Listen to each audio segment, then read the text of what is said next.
अजमेर में गत वर्ष में जो भी टारगेट 20 पॉइंट प्रोग्राम में दिए गए जिले को, उनमें कुल मिलाकर के 80% से ज़्यादा अचीव किया है।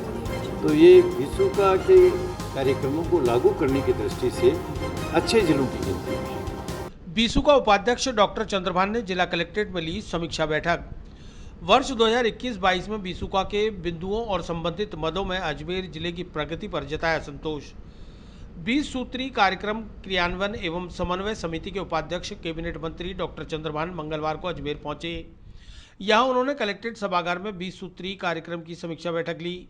बैठक के बाद मीडिया से बात करते हुए डॉक्टर चंद्रभान ने कहा कि वर्ष 2021-22 में बीसूका के बिंदुओं और उनसे संबंधित मदों की प्रगति की समीक्षा की गई है। अजमेर जिला अन्य जिलों की वनिस्पत सभी मदों में अच्छा कार्य कर 80% से ज़्यादा लक्ष्य प्राप्ति करते हुए अच्छे जिलों की श्रेणी में शुमार हुआ है। उन्होंने कहा कि राजस्थान सरकार की 28 फ्लैगशिप योजनाओं के कार्यों की भी समीक्षा की गई, वह भी काफ़ी संतोषजनक रही हैं और अजमेर जिले में अच्छे कार्य हो रहे हैं। उन्होंने यह भी कहा कि 20 सूत्रीय कार्यक्रम के आयोजन, क्रियान्वयन और समन्वय में राजस्थान प्रदेश हमेशा देश के अग्रणी राज्यों में शुमार रहा है।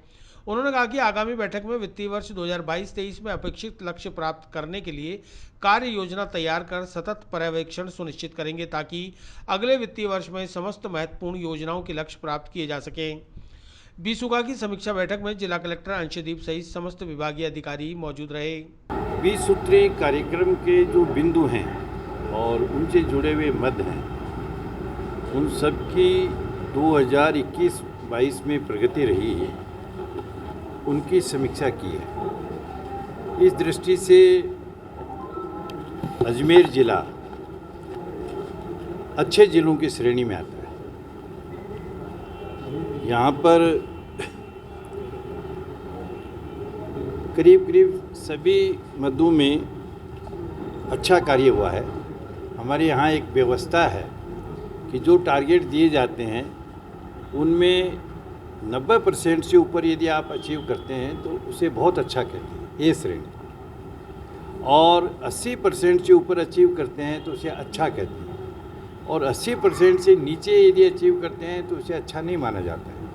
अजमेर में गत वर्ष में जो भी टारगेट 20 पॉइंट प्रोग्राम में दिए गए जिले को, उनमें कुल मिलाकर के 80% से ज़्यादा अचीव किया है।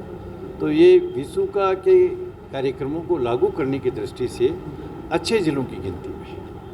सर, भारतीय जनता पार्टी इसके साथ में जो राजस्थान सरकार के 28 फ्लैगशिप स्कीम्स हैं, जो आमजन, गरीब, वंचित तबके के जीवन में सुधार करने के लिए, उनको राहत देने के लिए, चाहे वो चिकित्सा और स्वास्थ्य का क्षेत्र हो, चाहे शिक्षा का हो, चाहे खाद्य सुरक्षा का हो, एग्रीकल्चर का हो, इंडस्ट्री का हो, बिजली पानी से संबंधित हो, जो सरकार ने राहत दी है, सुविधाएं दी हैं, और उन योजनाओं का कार्य भी यहाँ संतोषजनक है, प्रगति अच्छी है। वहीं 10 जून को होने वाले राज्यसभा चुनाव को लेकर की जा रही बाड़ेबंदी के सवाल पर डॉक्टर चंद्रभान ने कहा कि बाड़ाबंदी की परंपरा अच्छी तो नहीं है, लेकिन राजनीतिक हालात ही ऐसे बन गए हैं कि बाड़ाबंदी सभी दलों को करनी पड़ रही है। भाजपा ने अपने सपोर्ट से राज्यसभा के एक अन्य प्रत्याशी को मैदान में उतारकर बाड़ाबंदी के लिए मजबूर कर दिया। अन्यथा 3 कांग्रेस के और 1 भाजपा का राज्यसभा सांसद पूर्ण संख्या बल के आधार पर वैसे ही बन रहा था। ऐसा है कि देखिए, ये बाड़ाबंदी वाली परंपरा है, ये अच्छी तो नहीं है, लेकिन अब ये राजनीतिक हालात ऐसे बन गए हैं कि बाड़ाबंदी तो सभी कर रहे हैं। आप जिनका नाम ले रहे हैं बीजेपी वाले, वो भी बाड़ाबंदी में ही हैं। तो बाड़ाबंदी नहीं होनी चाहिए। और आजकल केवल ये राज्यसभा चुनाव की बात नहीं कर रहा हूँ मैं, ये बाकी भी जो नीचे छोटे स्तर पर चुनाव देखते हो आप, म्यूनिसिपैलिटी के, पंचायत के, कोऑपरेटिव के और दूसरे चुनाव, उनमें भी ये बाड़ाबंदी होती है। तो ये गलत परंपरा है, ये नहीं होनी चाहिए, लेकिन ये मजबूरी है और भविष्य में राजनीतिक दलों को इस पर विचार करना चाहिए कि ऐसी स्थिति पैदा नहीं हो जिससे कि बाड़ाबंदी की जाए।